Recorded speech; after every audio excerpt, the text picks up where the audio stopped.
Hi hello எல்லாருக்கும் வணக்கம். நான் இன்றைக்கி செய்த பன்னீர் தான் பார்க்க போகிறீங்க. பால் கொஞ்சத்தை எடுத்துக்கொண்டு அதை நல்லா அடுப்பில் வச்சுட்டு லைட்டாக சூடாக்கணும். நல்லா ஓரளவு சூடு வந்தால் காணும், கொஞ்சம் ஓரளவு சூடை வந்தால் காணும். அதுக்கு பிறகு நான் ஏற்கனவே லெமன் புழிஞ்சு வச்சுருந்தேன், நான் ஸ்டோர் பண்ணி.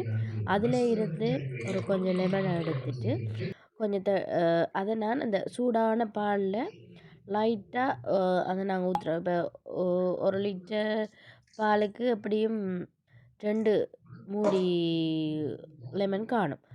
அதை ஊற்றி முடிய ஒரு 2-3 செகண்ட்லேயே பால் வந்து நல்லா திரஞ்சு வந்துடும். திரஞ்சு வந்த பிறகு அதை கொஞ்ச நேரம் விட்டுட்டு அதுக்கு பிறகு நாங்கள் ஒரு வடிகட்டியில் வந்து அதை வடித்து கொள்ளணும். வடித்து அது நல்லா ட்ரெயின் ஆன பிறகு அதை ஒரு ஒரு நல்ல ஒரு துணியில் இறுக்கி கட்டி போட்டு அதுக்கு மேலே நான் பாரத்துக்காக எங்களோட உரலை வச்சுருக்கிறேன். அதுக்கு பிறகு ஒரு 5 மணித்தியாலம் கழித்து பார்க்கும்போது இப்படி செட் ஆகிருக்கும். நீங்கள் வேணுமெண்டா செட் ஆகிறதுக்குன்னு சொல்லி புரிம்பா ஒரு இது இருக்குது, அதுலேயும் நீங்கள் செஞ்சு கொள்ளலாம். பிறகு எடுத்து வெட்டும்போது இப்படி ஒரு நல்ல பீஸ் கிடைச்சது. உங்களுக்கும் இந்த வீடியோ பிடிச்சிருந்தா இதை செய்து பாருங்கள், டேஸ்ட் பண்ணி பாருங்கள்.